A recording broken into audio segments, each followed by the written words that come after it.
Sen TV rek ànd ci Sen TV. buñ ci ànd rek buñ ci wóoloo askan bi ñu moom dañoo safoo la télé li ñu ñu safoo leen. macha allah kon xam nga ni sotti ceeg def ci la te ñambas yàqul sër. loolu la ñuy wax ayca dañuy dalal Papa Sadou la chronique du vendredi et c'est tout de suite.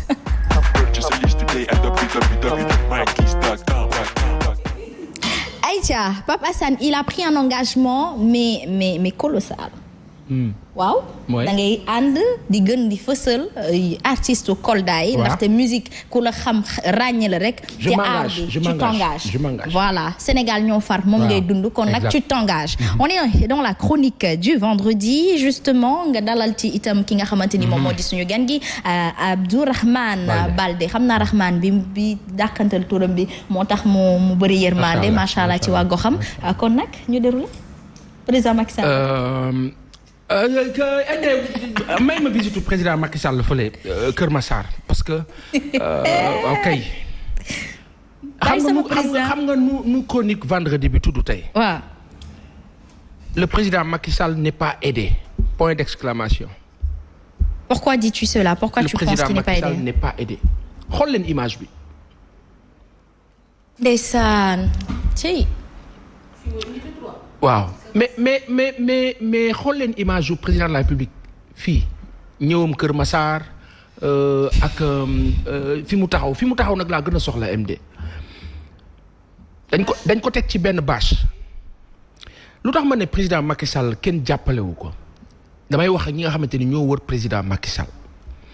Le président est accoutré dafa sol veste chemise bon un peu dindi cravate bi et tout.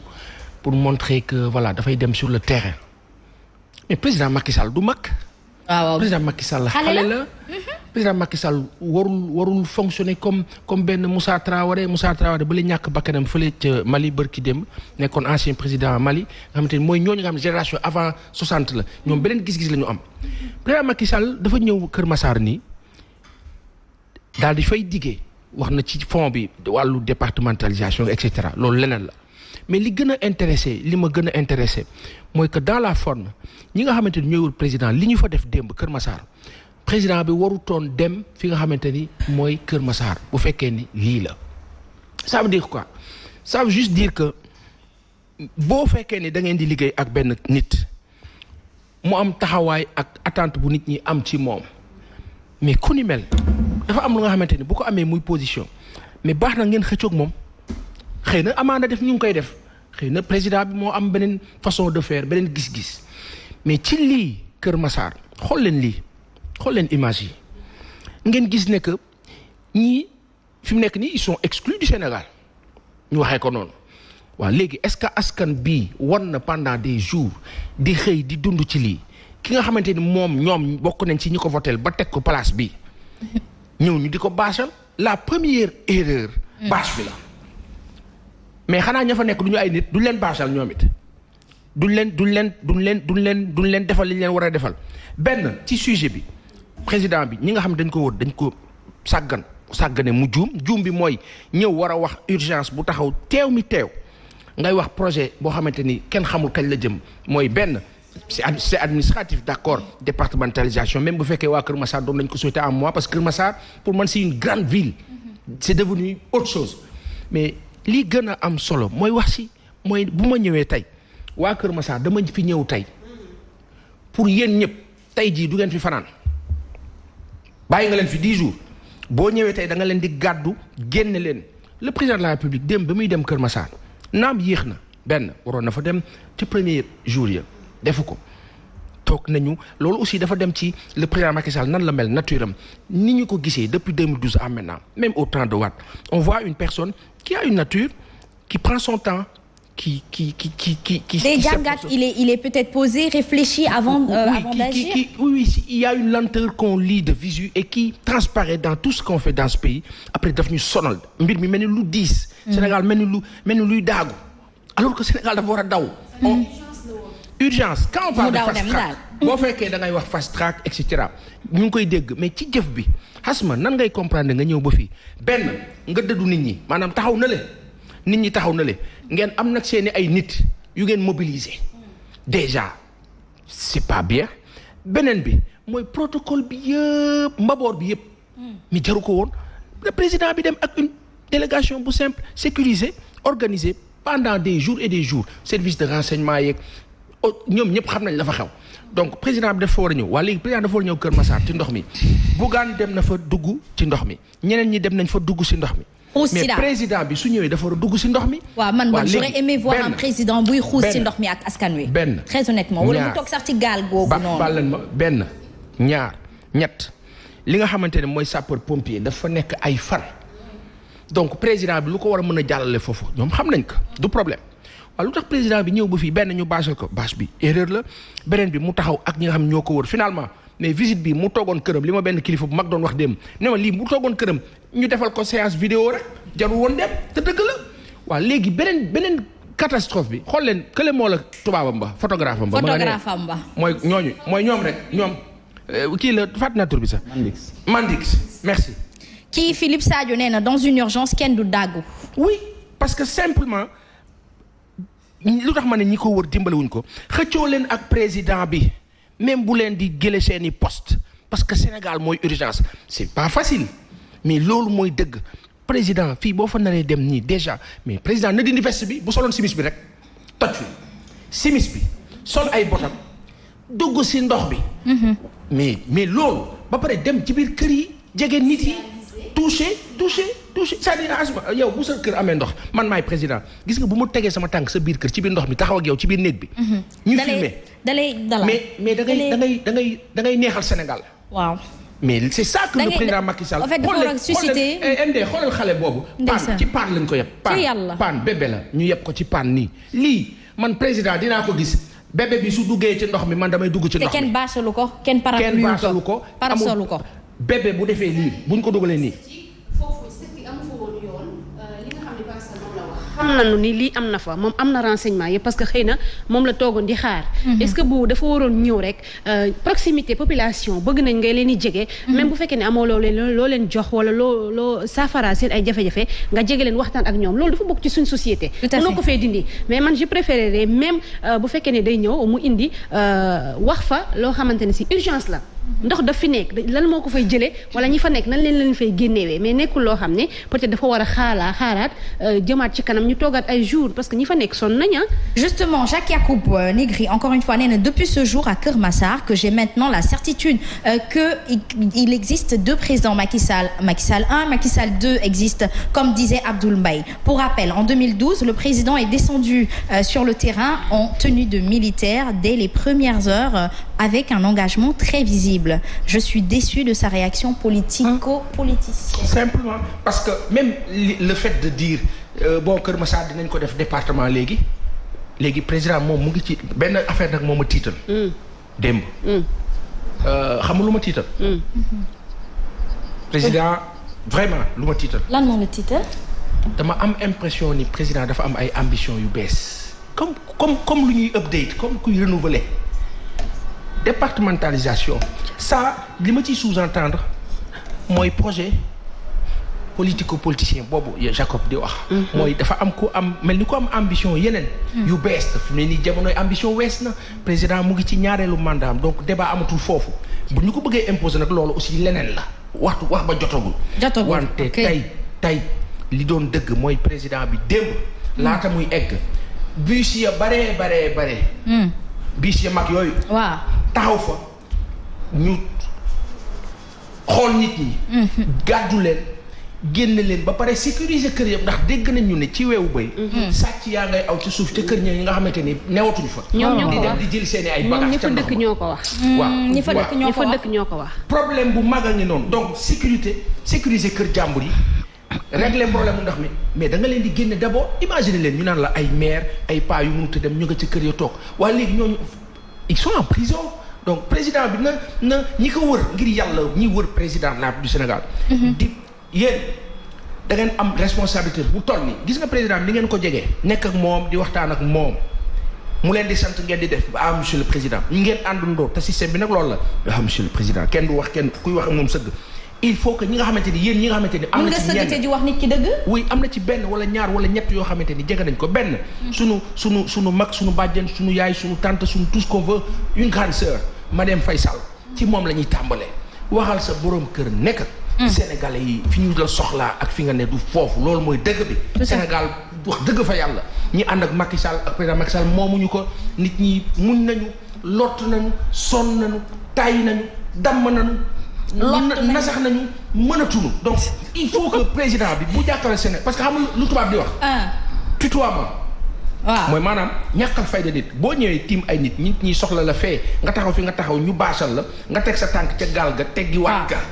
dafay mel ni ña fa ne. waaw ñoom dafa am ku leen gën te lu ni mel rafetul. justement Fara Fam moom nee na il n'y a aucun sens qu'il rentre dans l'eau l'urgence c'est de trouver très rapidement des solutions. loolu dafa war a dugg si ndox mi. bokk na ci trouver solution problème xam nga Sénégal il faut ñu comprendre benn affaire. touch li anglais bi naan to touch. waaw nit da nga kaa laal ci xolam parce que bu boobaa li nga koy wax da koy dégg. mun loo ñëw ñun ñu nekk ci ndox mi nga taxaw fee. naan leen dinaa def département seen dëkk bi. mooy proximité bi ma doon wax saa il faut nga jege leen def li ñuy def xam nga wan ni leen ni jafe-jafe wala métti bi man ak yéen a ko bokk. looloo tax Baye Assane di wax ni dafa waroon a dugg ci ndox bi comme ñoom ni ñuy xuusee mu xuus Sénégalais loolu la xam sinon day jàpp ni da nga ko soofantal. wala da nga ko xeeb bébé baa ngi xuus ci paa. Voilà. En tout cas, peut-être que dans le contexte de trouver une solution, peut-être loolu dugg kii mais dans contexte humain la ñuy wax. maanaam c'est le père de la patrie sénégalaise, de la nation sénégalaise et les Sénégalais vont mal donc ils devraient se porter mal ou ne serait-ce gis nañu je vais donner l'exemple du papa qui avait sa petite fille qui avait le cancer. xale bi dañ ko wat papa di watu ñu dem ba mu dugal ci cerveau bi. benn appareil papa di dem di wat ndel boobu ba ni muy wéree di def tatouage comme gadget bi ñu ko dugal noonu ci cerveau bi pour soutenir ko pour l'aider à mieux accepter sa situation et le Sénégal a besoin de voir le président Macky Sall ainsi donc justement pour répondre et puis après les solutions peut-être viendront derrière certains posent la question à savoir ndax dañu war a génne ñi fa nekk yëpp raser la Kër Massar tabaxaat lan ngeen ci xalaat gars yi daal loolu la ñu wax kii Asma waaw Asma soxna Fall mu ngi lay wax sànq ne la solution urgente waaw mais Asma. mais lan ngeen proposé président au début de tout ça yéen. ci seen xalaat bu gàtt. nit ñi li ñuy war a defal nit ñi fa ne di ko dund ñu ngi koy wax. voilà ñoom ñooy les mieux placés nañ ñu defal fii canalisation nañ ñu génne si ndox mi léegi nag comme situation bi am na génne leen si ndox mi déjà. seen immeuble yu bëri yi ngeen tabax diggante Ndakaaroo fii ba Mbambilor ak yëpp bi yéen kilifa yi ne ci réew mi gàddu réew mi am ay kër fu ne am ay bâtiment fu ne def leen social ubbi leen seen kër yi recevoir leen nit ñi ñu ne fa en attendant mën ngeen ko parce que fu ne tabax ngeen fa. En tant que président d'un mouvement koo xamante ni goxam da ko soxal naka nga gisee doxalin boobu ci diggante proximité entre le régime et sa population sénégalaise. laata may tontu loolu bëggoon naa d'abord signaler ni nit ñi dañoo war a tamit xam ne mbënd mi du Kër Massar kese. Et j'ai eu l'impression que toute la classe politique est allée se jeter vers Kër Massar. C'est vrai que peut-être ñoom ñoo gën a metti lu xew waaye Kolda am na mbënd de. waaye kenn filmé wu ko wala en tout cas bu ñu ko filmé it nit ñi débatturuñ ci. donc je pense que si envoyez-nous toutes les vidéos de Kolda. incha allah loolu di nga ko jot léegi balaa ma fiy génn waaye li ma bëggoon a wax.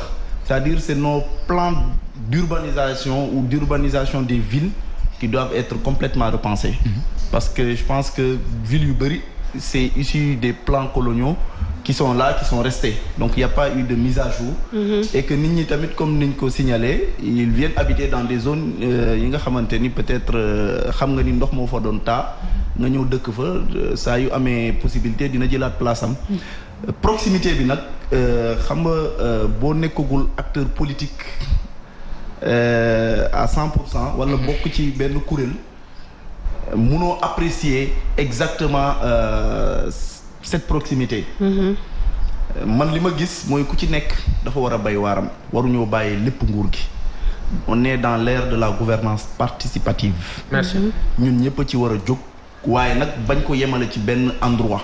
parce que moi en tout cas bi may suivre l'actualité j'ai eu l'impression que y a eu que Kër Massar bu am mbënd.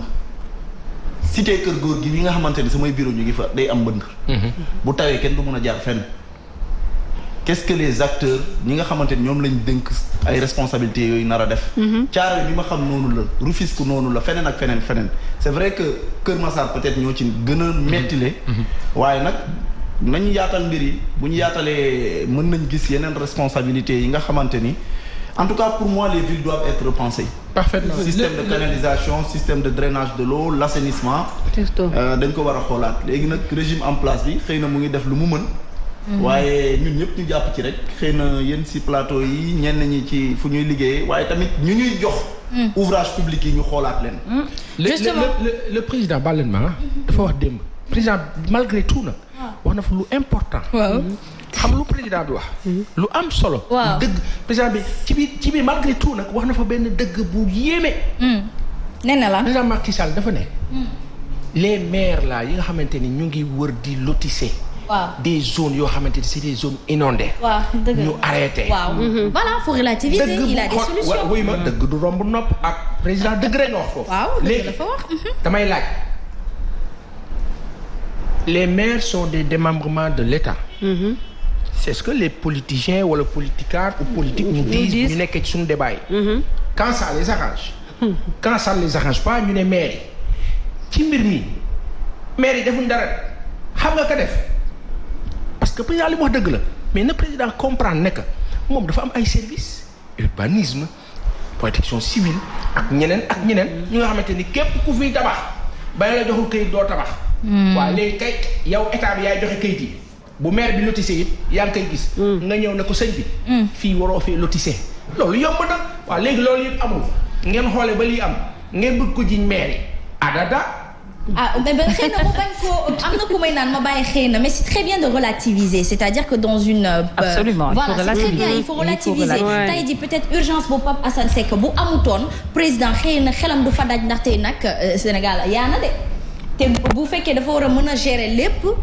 à lui seul dina diis moo tax bu ñuy wax ñun dañuy wax ak entourage am parce que kenn ku ci nekk département bi nga nekk dañ la ko dénk pour nga mat fa li nga war a doon wala mat fa taxawaayu président de la république ngir mën ko jottali à temps mais tey jii nii li muy wax ni peut-être que dafa soññ rek waaye nekkul di leen joxoñ baaraamu tuuma et que aussi président Macky Sall je pense que mi ngi góorgóorlu ndax bu ñëwee ba xalaat loolu li ni mel Pape Assane Seck c'est parce que tout simplement askanu Sénégal bi ñor man daal damay wax ne yéen ñi wër président de la République du Sénégal ñi ko wër jege ko lool te loolu damay fii laa koy waxee wuyu leen ma Alioune Fall nekkoon suñu directeur fële ca journal Le Matin maa ngi lay ziar bu baax sama mag bu baax bi Yakham Mbaye nekkoon sama directeur fële ca Comset maa ngi lay ziar bu baax Alioune Sall di rakk ci sunu président bi maa ngi lay ziar bu baax tonton Ahmed Aïdara waaw nekkoon sunu confrère fële ca Comset maa ngi lay ziar bu baax yéen dañ leen fee